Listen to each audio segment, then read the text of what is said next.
At ngayon nga guys, nandito tayo ngayon sa tabi ng Pantalan. At nandito ako ngayon kasi at gusto ko lang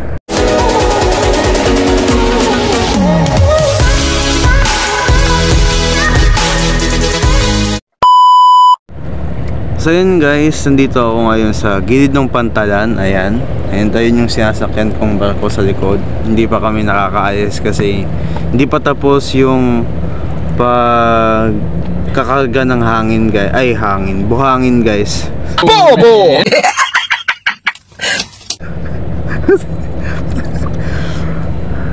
Hindi pa kasi tapos kargahan ng buhangin. Kaya ngayon, nakakatambay pa ako dito. And as of now, it's been a week since nung nakasakay ako dito. Nakasakay ako ng November 30.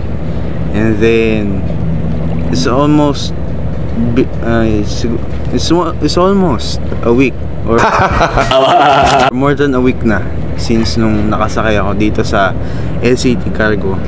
And mabilis yung panahon, lalo na kung hindi mo iisipin yung mga araw na dumadaan sa'yo. Kasi once na iisipin ko yun, parang mas lalo ako matatagalan.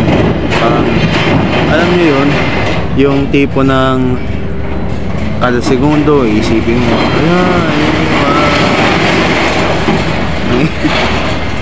and as I said nga, kung iisipin ko kasi parang tagal. Kaya I almost enjoy myself here, staying at my new home. Yeah, true. Walang halo club. And syempre, masaya din naman mag-travel kahit pa paano. Libre ka kahit saan, nakakagala ka. Kaya saang lugar guys, nakakapunta ka. And as of now, ilan pa lang yung mga lugar na napupuntahan ko, which is yung Cebu, Leyte, Bohol, and then last, itong recent, itong nasa Cagayan de Oro. Itong kinakaupuan ko ngayon. Pero ito kasi parang ayoko siya isugal, baka kasi maiwanan. Pero may balak ako guys na by the end of the year or by the end of my OJT, siguro mamimili ako ng isa sa lugar na mga napuntahan ko. And dun sa lugar na mapupuntahan ko guys, ay yung mapipili ko, ilibutin ko yun guys, as in. Kaya abangan nyo yun. And ngayon, nagpo-focus lang talaga ako muna ngayon sa OJT ko. And ano ba yung nakatoka sa akin na duty ngayon, or kung ano ba yung ginagawa ko for this past few weeks na nandito ako sa LCT Cargo, no. Ngayon nandito kasi ako ay ano nga ba to, yung trabaho ko kasi is sa daily works lang to, naka-assist lang ako kung ano yung mga ipapautos at kung ano yung mga dapat gawin, ginagawa ko para at least kahit pa paano hindi ako maboring talaga. Hindi naman talaga totally boring pag once na yung talagang iisipin. So sabihin na natin boring kung iisipin mo yung mga araw na lumilipas. Pero kung hindi mo talaga iisipin yun, parang wala, as in may enjoy mo talaga yun guys. Ayun nga, nag-a-assist ako sa makina kung ano yung mga dapat kong gawin, kung ano yung dapat kung ano yung mga maitutulong ko. Tapos ano ba, ayun, kada arrival and departure, ako yung nagbe-bellbook doon sa taas guys, sa may bridge. Ayun, sa pinakataas guys, ayan dyan, nagbe-bellbook ako guys pag once na paalis at padaong kami sa Pantalan guys. Kahit sa pag-aangkorahe guys, binibilbook yun kasi kailangan. And ano pa ba yung mga dapat i-share ko, ano pa ba, ayun nga pala yung sa magiging duty ko, 4 hours lang yung duty, no? For example, 12 to 4 ako ng umaga naka-duty. Meron din akong duty sa gabi for 4 hours, which is 12 to 4 ng umaga. Siguro mga tanghali, 12 to 4 ng tanghali. Tapos 12 to 4 din ng madaling araw, guys. So ganun yung duty dito. And nagbabago yun every month.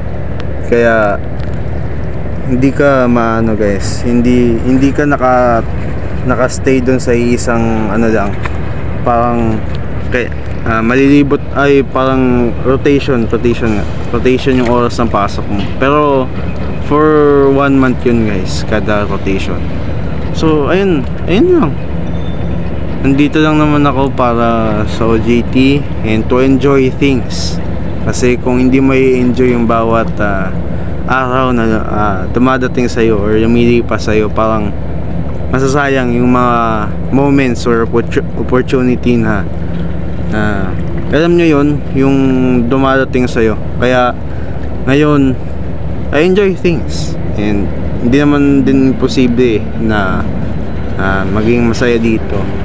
Although may mga nakakamiss, mga dati mong mga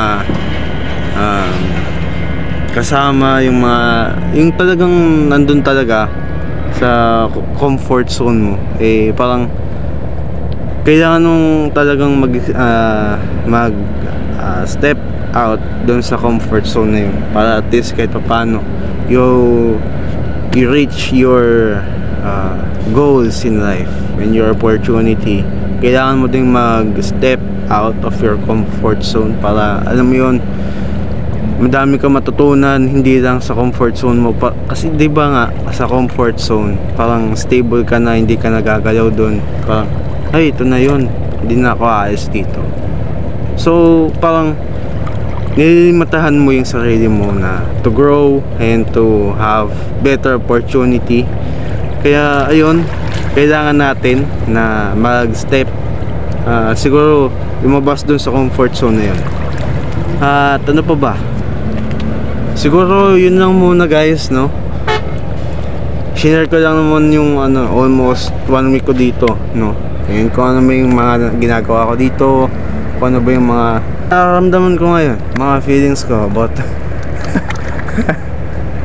so ayun lang, guys, dito ko muna tatapusin to. At maraming salamat sa panonood ng isa na namang walang kwentang video na to.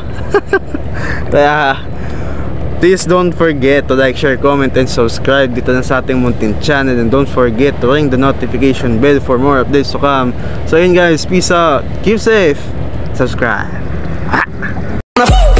But I'm broken hearted, but I like to party, but I got nobody. But I'm broken hearted, but I like to party, but I got nobody. But I'm